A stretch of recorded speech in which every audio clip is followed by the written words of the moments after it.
네, 여러분 반갑습니다. 네, 반갑습니다.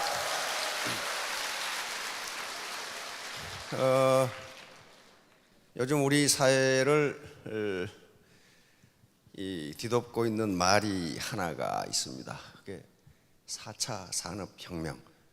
그 4차 산업혁명이 무엇인가? 이제 다보스 포럼에서 전 세계 석학들과 이 기업가들이 모여서 이 토론을 하는 가운데 주제를 3개로 잡았습니다. 하나는 인공지능. 들어보셨죠? 알파고. 인공지능. 두 번째는 로봇 기술. 앞으로 이제 로봇 기술이 발전하면 가정부 없어집니다. 청소를 가정부가 하는 게 아니고 로봇이 청소하고 설거지하고 커튼 열고 사물 인터넷으로 주인이 나 몇 시에 퇴근하니까 창문 좀 열어놔. 그럼 로봇이 가서 열어주고. 요게 이제 로봇 기술이에요. 세 번째 주제는 생명과학. 요거 있어요. 요게 이제 세상을 바꾸는데 세계 석학들이 또 미래학자들이 미래를 예측하기를 주저합니다. 왜냐하면 워낙 파괴적이기 때문에. 대부분 학자는 현재 직업의 90%가 없어지는 걸로 그렇게 주장을 하는데 일부 학자들은 99%가 없어지는 걸로 그렇게 이야기합니다. 그럼 나는 뭐하고 살지? 요 문제. 그러면 이걸 어떻게 할 것이냐 하는 거예요. 직업이 없어지고 또 지금 당장 여기 우리 사장님들 인상을 보니까 아니 90%가 없어지면 애터미도 없어지겠네. 이거 큰일 났다. 오늘 와가지고 얼마 후에 이게 직업이 없어져 버리면 나는 어떡하나. 걱정하실 거 없어요. 왜냐하면 애터미 경영진은 그걸 생각해야 돼요. 4차 산업혁명이 진행돼도 애터미가 살아남을 것이냐. 만약에 살아남을 수 없다고 결론이 나면 어떻게 돼야 됩니까? 일찌감치 청산하는 게 나아요. 그런 문제가 있어요. 복잡하죠. 워낙 미래를 예측하기가 힘드니까. 그런데 이 급변의 시대, 이때 살아남으려면은 지금까지 기존의 지식 가지고는 되지를 않아요. 내가 무슨 스카이 대학을 나왔다. 그거 호랑이 담배 먹던 시절 얘기예요, 그게. 이제 앞으로 기술은 그런 게 아니라는 거예요. 앞으로 시대는. 그럼 어떻게 해야 되느냐? 오직 살아남을 수 있는 유일한 태도는 겸손입니다. 교만한 놈은 살아남을 수가 없어요. 겸손이란 말이에요.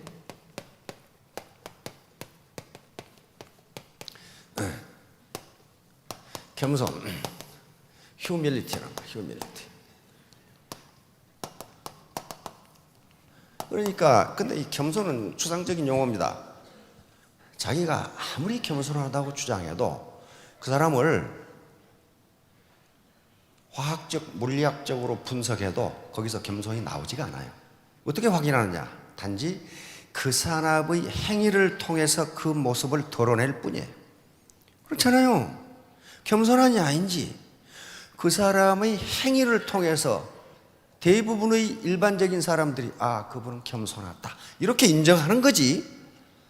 또 그 사람은 믿을 만하다. 근데 나를 믿어주세요 헌놈치고 믿을 놈 한 놈도 없어요. 자기를 믿어달라고 하지 않아도 그 사람의 행위가 믿을 수 있다면 사람들은 믿습니다. 그렇죠? 그러니까 겸손이라는 것도 그 사람의 행위를 통해서만 드러날 뿐이에요. 그럼 겸손이 뭐고 교만이 뭐냐? 지금까지 위대했던 후연자들이 이구동성으로 하는 말이 어떤 말이냐면 인간관계에서 최대의 실수는 교만이다. 인간관계에서 최대의 실패 또는 최대의 실수는 교만이다. 그럼 뭐예요? 교만한 놈 치고 인간관계가 좋은 놈이 없다. 그런 말이거든요. 그럼 교만은 뭐고 겸손은 뭐냐? 서로 반대니까 하나만 알면 되겠죠. 교만은 자기가 많이 알고 똑똑하다고 치고 다른 사람의 의견을 듣지 않는 거예요. 그럼 어떻게 돼요? 점점 아집에 빠져, 독선에 빠져. 나만 옳다, 다른 놈은 옳지 않다. 그래서 자기 의견을 가지고 다른 사람을 설득하려고 그래. 다른 사람 말 듣지를 않아. 자기가 제일 똑똑하거든. 그것은 4차 혁명 시대에는 살아갈 수가 없어요. 겸손은 반대죠. 내가 모르는 것이 많다고 인정하는 거예요. 그래서 다른 사람의 의견과 견해를 들어. 이게 겸손이에요. 그래서 4차 산업혁명은 내가 무슨 대학을 나왔건 그건 옛날 지식이에요. 그래서 애터미에서 학력에 관계없이 성공할 수 있다. 그리고 초등학교 졸업자들이 로얄에 많다. 그 말은 무슨 말이에요? 그분이 겸손하다 그런 말이에요. 겸손하다. 헛똑똑이는요 절대로 성공 못해요. 뭘 해도 성공 못해요. 특히 4차 산업 시대에는. 자, 그러면 왜 4차 산업에도 불구하고 저는 애터미가 살아남을 수 있다고 보느냐 하는 근거가 오늘 지금 하려고 하는 거예요. 자, PPT 한번 주실래요? 자, 자본 생산성 소득. 고소득을 올리려면 생산성이 높아야 되고, 생산성이 높으려면 자본이 있어야 돼요. 우리는 자본주의 시장 경제에 살고 있습니다. 자, 자본을 여러 가지로 분류하는데 여기서는 한 가지만 했습니다. 유형 자본과 무형 자본. 유형 자본은 형체가 있는 자본이에요. 유형 자본은 공장이라든가 기계라든가 이런 것들, 가게라든가 분당에 있는 그 건물인데, 분당에 가게 저거 건물 하나 아버지한테 물려받았으면 여기 안 앉아 계셔도 돼. 그러잖아요. 네, 자본은 생산성을 가집니다.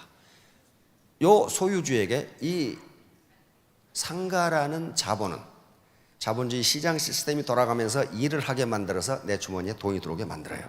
그렇잖아요. 그런데 이놈의 자본은 크리스마스도 안 쉬어, 일요일도 안 놀아, 계속 나에게 돈을 갖다 줘. 이게 소득이에요. 자본을 가지고 있으면 나에게 소득이 돌아와요. 그러면 우리는 뭘 가져야 되느냐 말이에요. 그래서 우리가 가질 수 있는 자본은 인적 자본입니다. 휴먼 캐피탈이에요. 인적 자본을 가져야 돼. 자, 요 문제예요 이제. 그러니까 휴먼 캐피탈, 다시 말하면 우리가 가진 자본이 요거란 말이에요. 저 영감탱이가 드디어 이제 동그라미를 그리기 시작했단 말이에요. 지금 이제 이거 네트워크죠. 네트워크인데 이걸 소셜 네트워크라고 그럽니다. 소셜 네트워크인데 이것을 소셜 캐피탈이라고 부릅니다. 소셜 캐피탈, 사회 자본이라고 부르는 거예요. 이건 제가 붙인 이름이 아니고 이건 경제학에서 이렇게 소셜 캐피탈이라고 그래요. 그러면 이게 이 네트워크가 자본이라는 건 뭐예요? 이 네트워크가 나에게 소득을 갖다 준다. 지금 그런 얘기예요. 그러면 나에게 돌아오는 소득은요, 네트워크의 사이즈와 네트워크의 크기와 네트워크 퀄리티, 질이에요. 이건 고기 잡는 그물이라고 보시면 됩니다. 고기를 많이 잡기 위해서는 우선 이 네트워크, 그물이 커야 되고, 그리고 그물이 고기를 잡더라도 찢어지지 않아야 돼. 그렇죠? 둘 중에 하나라도 안 되면 그건 고기 많이 잡을 수 없어요. 그러니까 내가 고소득을 올리려면 이 소셜 네트워크가 커야 되고, 그리고 퀄리티, 양질의 네트워크가 해야 돼. 그 질을 결정하는 것은 신뢰입니다. 트러스트. 신뢰 그 자체를 자본으로 보기도 합니다. 트러스트, 신뢰랍니다.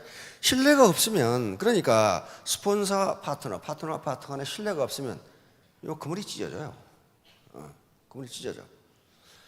그러니까 이게 이제 이 네트워크 요거 사이즈를 키워야 된단 말이에요. 그럼 어떻게 키울 것이 하는 문제가 이제 키워드예요. 그렇죠? 그런데 왜 저는 여기 애터미가 4차 산업혁명에도 살아남는다고 하는 근거는 여기에 이론적 근거를 두고 있습니다. 여기 존 나이스빗이라고 하는 미래학자입니다. 1980년에 메가 트렌드라는 책을 썼어요. 메가 트렌드. 우리 지금 서점에 번역대에 나와 있는데 이게 문명의 대흐름, 대추세라는 말인데 우리 한글로도 메가 트렌드라고 번역되어 있어요. 이 책 속에 하이테크, 하이터치란 말이 한 항목이 들어있어. 이 말은 무슨 말이냐 하면은 기술이 고도화될수록, 다시 말하면 알파고가 나올수록, 사물 인터넷이 될수록 사물 인터넷이라는 것은 우리 가정에 그 전자제품 있죠. 냉장고, 세탁기, 그다음에 가스레인지, 또 뭐가 있어요? 요 다리미, 창문.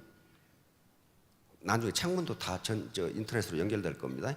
이 모든 집안에 있는 모든 사물이 인터넷으로 연결된다. 인공지능으로 연결된다. 그러니까 이 주부께서 회사에 일하러 가셨어. 근데 저녁에 두부 된장찌개를 끓려고 하는데 두부가 없어. 그러면 냉장고에게 명령을 해. 냉장고, 네 속에 두부 있냐? 그러면 냉장고가 없는 뎁쇼. 그러면 두부가게 주문해서 넣어놔. 그러면 냉장고가 주문해서 넣어놓는다. 그게 사물 인터넷이에요. 어떻게 말 같지 않은 소리를 하고 있습니까 지금? 지금 근데 말 같지 않은 세대가 온다 그 말이에요. 지금 말 같지 않은 시대가 와요. 왜? 기계가 다 해. 그 다음에 오늘 미세먼지가 낀다는데 너 창문 좀 닫아. 그러면 창문이 예스 주인님. 그러면 창문을 딱 닫아준단 말이에요. 그러니까 뭐예요? 가정부는 다 일자리 상실이에요. 그제 지금 뉴스 나왔죠? 시티은행 어떻게 했어요 지금? 시티은행 전국 지점이 126개인데 그 중에 121개를 폐쇄해버렸어. 5개만 싹 폐쇄. 왜? 지금 금융거래가요, 대면 거래, 은행에 가서 이렇게 얼굴 보고 거래하는 게 5%밖에 안 돼. 나머지 95%는 휴대폰, 그 다음에 인터넷 뱅킹, 폰 뱅킹으로 다 돼버려. 그러니까 은행원이 쭈글쭈글 앉아있을 필요가 없다 그런 말이에요. 앞으로 4차 산업혁명이 이렇게 갈 것이라는 걸 지금 우리는 보고 있다 그런 얘기이기 때문에, 자, 그렇게 지금 우리 4차 산업혁명은 현재 진행 중에 있어요. 진행 중에 있다고. 이걸 어떻게 할 것이 하는 문제. 다 지워버렸네.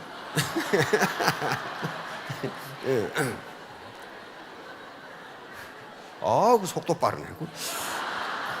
이게 지금 4차 산업혁명이야. 나도 모르는 사이 없어져 버린 거야.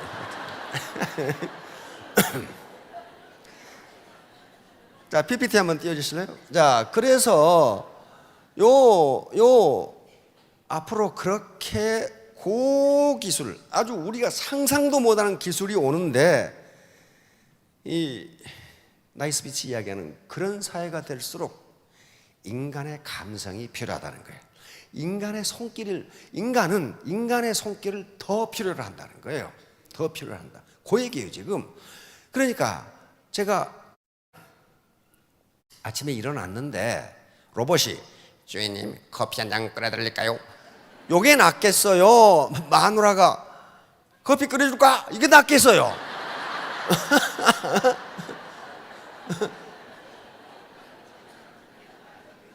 기계가 그러면 이게 섬뜩할 거 아니에요. 내가 퇴근했는데 주인님 잘 다녀오셨습니까? 이러면 뭐 어떡하겠냐고. 마누라가 인상 쓰고 기다리는 게 낫지. 존 나이스빗이 이야기하는 게 그런 얘기예요. 인간은 인간의 손길을 필요로 한다는 거예요. 기술이 아무리 발전해도 인간은 인간의 손길을 필요로 한다는 거예요. 근데 애터미는 휴먼 터치 사업이에요. 광고를 하는 것도 아니고, 그렇죠? 맨투맨, 휴먼 투 휴먼이에요. 인간 대 인간, 인간 대 인간, 타치 바이 타치, 이렇게 해서 사업을 하는데, 그러려면은 요 네트워크 없어져 버렸지만은 여기에 이제 요 네트워크의 사이즈를 키우는 유일한 방법이 타치 바이 타치, 휴먼 터치밖에 없다는 거예요. 이 휴먼 터치가 이제 아까 이 4차 산업혁명 중에 생명과학이 있었죠. 뇌과학이 발전하면서, 신경과학, 뇌과학이 발전하면서 심리학자들과 뇌과학자들이 합해서 인간의 행동, 인간의 말, 인간의 터치가 우리 뇌에 어떤 영향을 주느냐 하는 것이 속속 밝혀지고 있어요. 아주 우리가 상상을 초월하는 효과가 나타나고 있어요. 지금까지 몰랐던 거예요. 자, 예를 들도록 하겠습니다. 요 호주에 2010년 3월에 호주에 두 부부가 쌍둥이를 낳았어요. 근데 이 산모가 몸이 좋지 않아 가지고 조산을 했습니다. 조산하면 어디에 들어가요? 인큐베이터에 들어가죠. 인큐베이터에 넣었는데 요 딸이 에밀리고 2분 뒤에 나왔다고 그래. 오빠가 제이미 아들이에요. 그런데 요 에밀리는 잘 크는데 요 제이미가 문제야. 제이미가 숨을 못 쉬고 이 혈액의 산소 농도가 떨어지고 맥박이 계속 뛰면서 완전히 불안정, 아주 위험한 상태란 말이에요. 호주는 의료 기술이 굉장히 뛰어난 국가입니다. 그렇죠? 의료 선진국이죠. 그래서 전 병원의 의사가 총동원돼 가지고 이 제이미를 살리기 위해서 노력을 했으나 의사들이 사망 선고를 합니다. 그래서 이 엄마가 케이트인데 케이트한테 가서 아들의 이름을 혹시 지어 두셨습니까? 미리. 그래서 제이미라고 대답하니까 의사가 이야기합니다. I'm sorry. 제이미 didn't make it. 제이미가 우리 곁을 떠났습니다. 이렇게 청천벽력이죠. 그래가지고 요 포대기에다 둘둘 싸가지고 시체 집어넣는 냉장고에다 집어넣으려고 폼을 잡아. 이 의사가.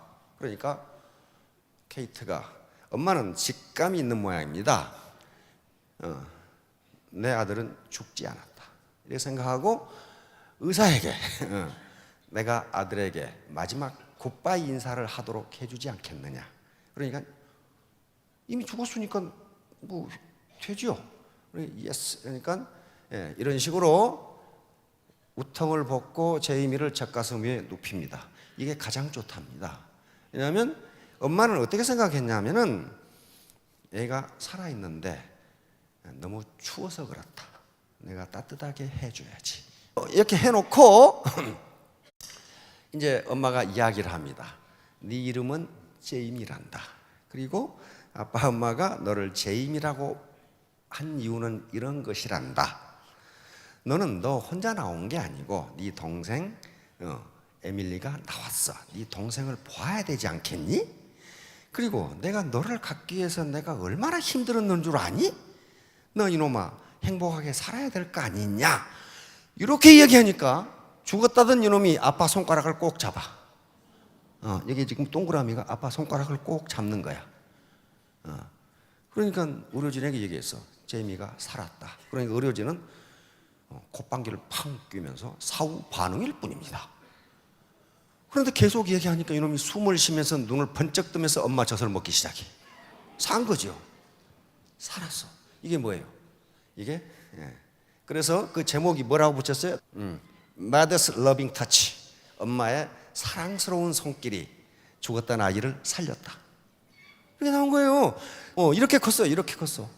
이렇게 컸단 말이에요 지금. 이렇게 컸어.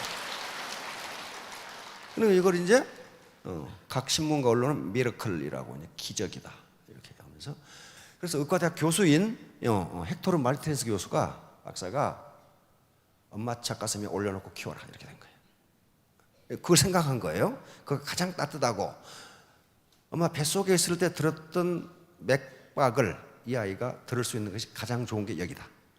그랬더니 미숙아의 사망률이 70%에서 30%로 떨어져 버렸어. 이걸 스킨 투 스킨 컨택트라고 붙였습니다. 이 터치죠. 스킨 투 스킨 터치.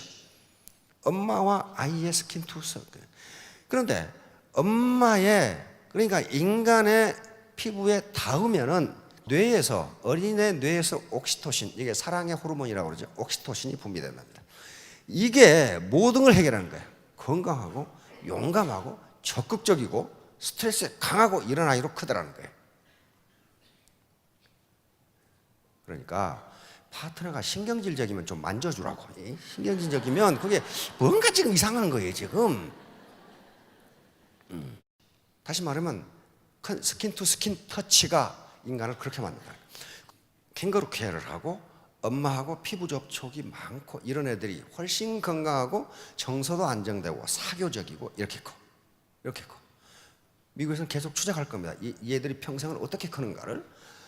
자, 그렇게 되니까 그러면 이제 학자들은 생명과학이니까 뭘 연구하겠어요? 도대체 타치가 왜 이런 효과를 가져오느냐?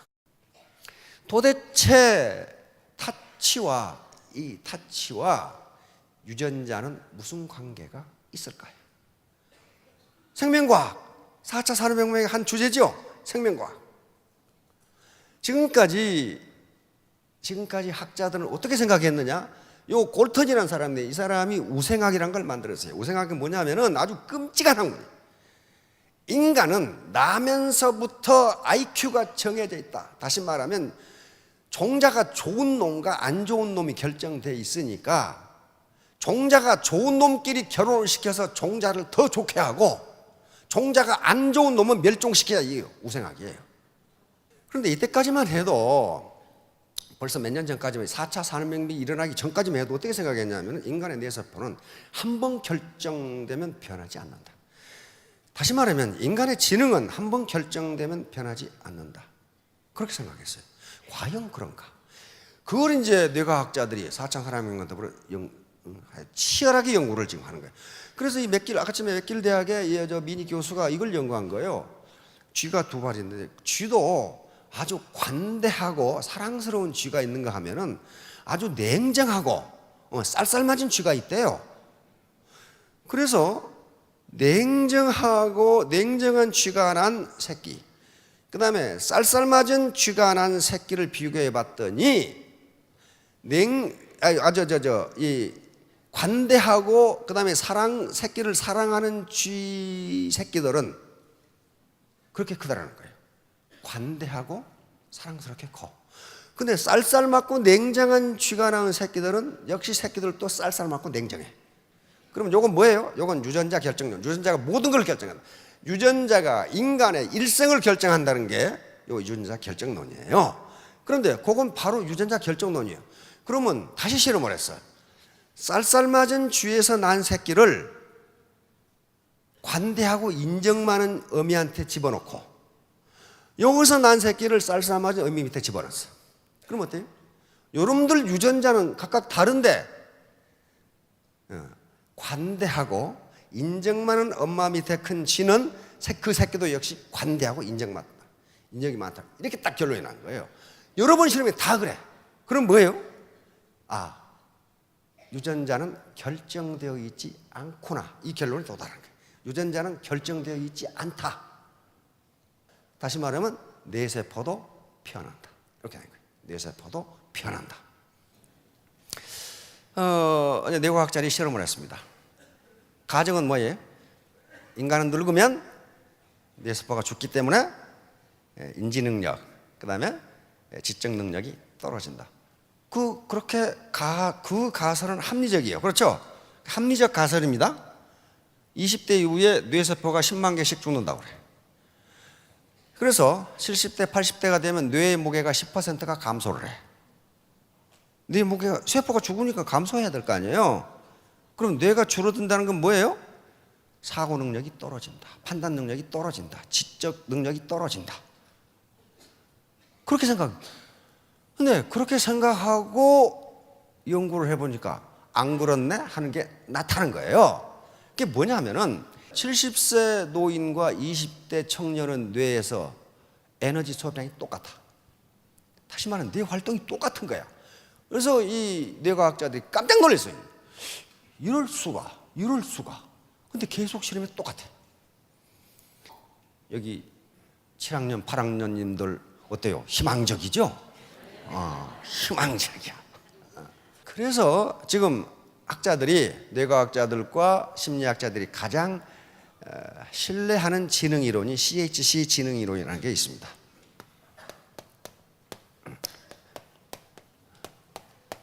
지능은 이렇게 결정된다. CHC. 요 자세한 것은 설명을 생략하고 이게 뭐냐면은 지능을 구성하는 요소가 7, 8가지가 되는데 요 7, 8가지 밑에 다시 70여 가지가 있어. 그러니까 지능을 결정하는 요소가 하나가 아니다.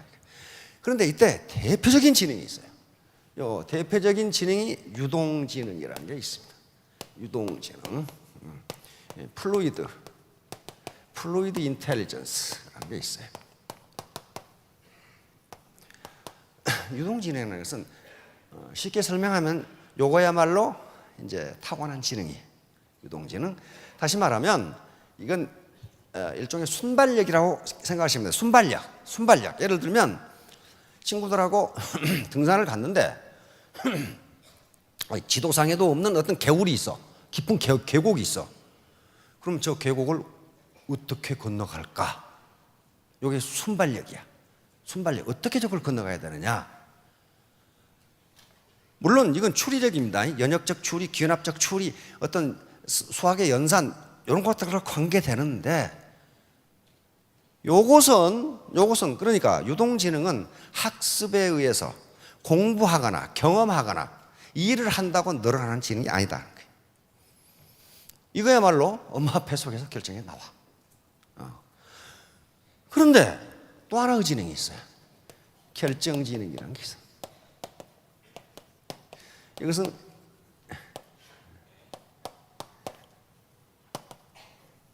크리스탈라이즈 인텔리전스라고 하는, 이건 학습과 인간이 살아가면서 학습과 경험과 간접 경험, 직접 경험, 요런 훈련과 요런 것에 의해서 지능이 점점 올라가는 것을 결정지능이라고 해요.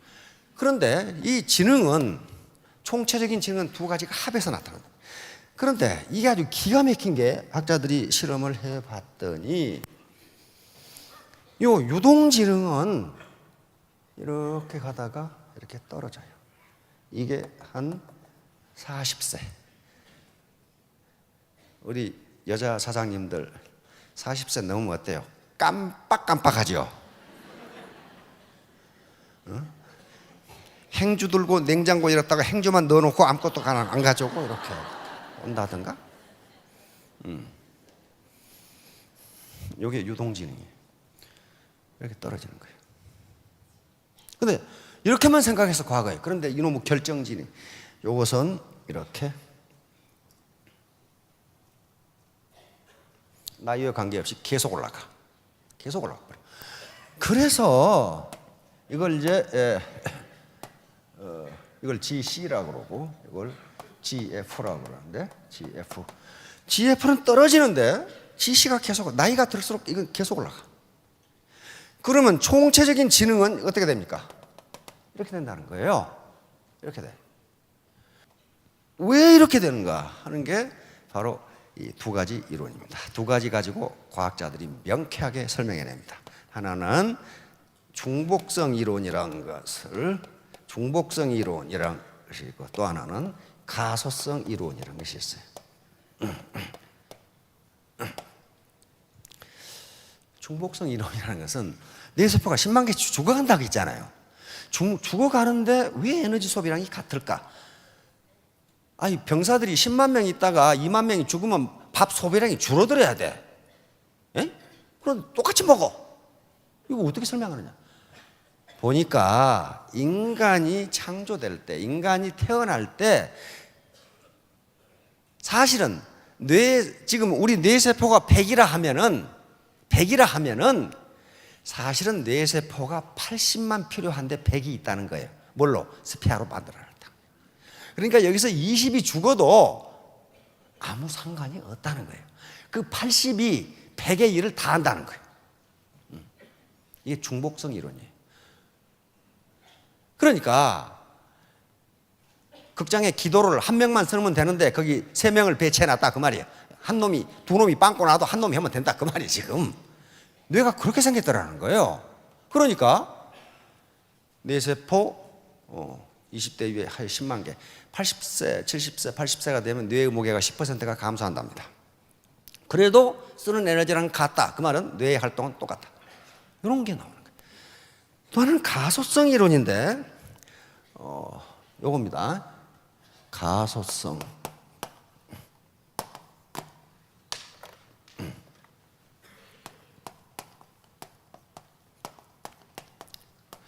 가소성이라는 게 뭐냐 하는 건데요. 외력을 가했다가 그 외력이 없어져도 원래 상태로 돌아가지 않는 것을 가소성이라고 그래요.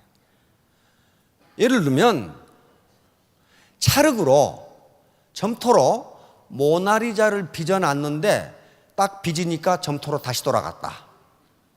그런 법이 없다는 거예요. 그게 가소성이에요. 그런데 뇌를 설명하는데 가소성이 뭐하고 관계되는가? 그러니까 이건 물리학에서 하는 얘기입니다. 물리학, 대학 물리학에서 나오는 이론인데 이걸 뇌과학자들이 뇌를 설명하는데 갖다 끌어다 쓴 거예요. 다시 말하면 뇌가 가만히 있는 줄 알았더니 안 그렇더라 이 말이에요. 여기 사운 마지막 결론이 뭡니까? 겸손이에요, 겸손. 영혼을 소중히 여기고 생각을 경외하고 믿음에 굳게 서며 겸손히 섬기다. 마지막 항목 겸손이 성립하지 않으면요, 앞에 세 개는 거짓말이에요. 그건 사기예요. 겸손하지 않은 사람이 어떻게 남의 영혼을 소중히 여기는가? 안 돼요. 그러니까 겸손이 모든 걸 얘기를 해줘. 다시 말하면 가소성이라는 것은 맨날 거짓말만 하는 사람은 뇌에 거짓말 세포가 생기더라는 거예요. 그런데 그것이 일단 생기면 없어지지 않는다는 거예요. 지금 이게 없어지지 않는다는 거예요. 그러니까 뇌세포가 한편으로는 죽어가지만은 살아있는 뇌세포가 계속 가지를 뻗어가는 거예요. 이게 수상돌기라고 가지를 뻗어가. 여기서 정보를 전달하는 거예요. 이게 가지를 뻗어간다는 건 뭐예요? 뇌 활동이 활발하게 이루어진다. 활발하게. 이거 많은 과학자들이 실험을 합니다. 어떤 실험을 하냐면은 그냥 쥐장에 그냥 놔둔 쥐하고 한 쥐는 일군에서는 게임을 시켰어. 미로를 막 이렇게 생긴 무슨 미로 있죠? 그 여기다가 먹이를 놔두면 요놈을 여기다 집어넣으면 요놈은 어떻게 합니까? 가서 이걸 먹어. 그렇게 되죠? 그래서 이 쥐장에서 그냥 사람이 주는 먹이를 먹은 쥐하고 요 미로 학습, 미로를 지나가면서 경험을 한 쥐하고 뇌를 떼서 비교해 봤더니 요 단순히 미로 학습을 했다는 이유만으로 이 쥐의 뇌가 발달해 있더라 그런 말이에요 지금. 그런데 그 미로 학습을 중지해도 그 뇌가 원래 상태로 돌아가지 않더라. 가소성이. 그래서 그놈은 어떻게 되는 거예요? 그 뇌가 발달했기 때문에 엉뚱한 파트너를 찾아서 리크루팅하는 거 이런 걸 잘한단 말이에요. 이게 탐험, 용기, 도전 이런 걸 잘하더라는 거예요. 그 뇌가 발달해 있어. 가만히 쥐장에 앉아서 밥만 얻어먹은 놈은 아무것도 못해. 아무것도 못해. 그러니까 스폰서한테 스폰서가 친구야. 야 이년아 네가 한 줄 해준다 해서 내가 왔는데 왜 한 줄 안 해줘? 그건 뭐예요? 주장에 가다 놔두고 팝을 얻어먹겠다는 건데 그렇게 하면은 그 뇌가 도전적이고 그 다음에 창의성을 만들고 그 다음에 용기를 갖다 주고 끈기가 나오고 하는 뇌가 발달하지 않더라는 거예요. 발달하지 않더라는 거예요. 여러 가지 실험을 했는데 다 똑같아요. 그러니까 그 뇌는 쓰면 어떻게 된다는 거예요? 발달한다. 이건 그러면 젊은 쥐하고 늙은 쥐로 했더니 늙은 쥐도 똑같아. 그렇다면 이게 가소성이야. 뇌세포는 노화가 된다고 변하는 게 아니로구나. 다시 말하면 인간은 새로운 경험이라는 게 뭐예요? 경험은 두 가지가 있습니다. 직접 경험과 간접 경험. 내 몸이 하나니까 설악산 녹아보고 지리산 녹아보고 하루 다 올 수 없어. 그러니까 태평양 하와이에 가는 것은 비디오로 봐. 그렇죠? 이게 간접 경험이야. 책을 통해서 읽어. 이 경험을 뇌에 집어넣으면 뇌는 그쪽 뇌를 발전시킨다는 거예요. 그쪽 뇌를 발전시켜. 그러니까 뇌세포가 죽어도 뇌에 살아있는 세포의 가지가 계속 늘어나면서 그쪽이 발달하게 되겠단 말이에요. 여기 와서 이게 오토 판매사가 되려면 이렇게 해야 되는구나. 꿈이 있어야 되는구나. 요걸 생각하면 그것을 관장하는 뇌세포가 발전한다 그런 말이에요. 그렇게 하니까 점점 머리가 이렇게 되더라는 거예요. 이렇게. 그래서 여러분 생각해 보세요. 미국의 대법관은요, 전부 60세 이상입니다. 대법관. 미국의 대법관은 정년이 있어요, 없어요? 미국의 대법관은 정년이 없습니다. 종신이에요, 종신.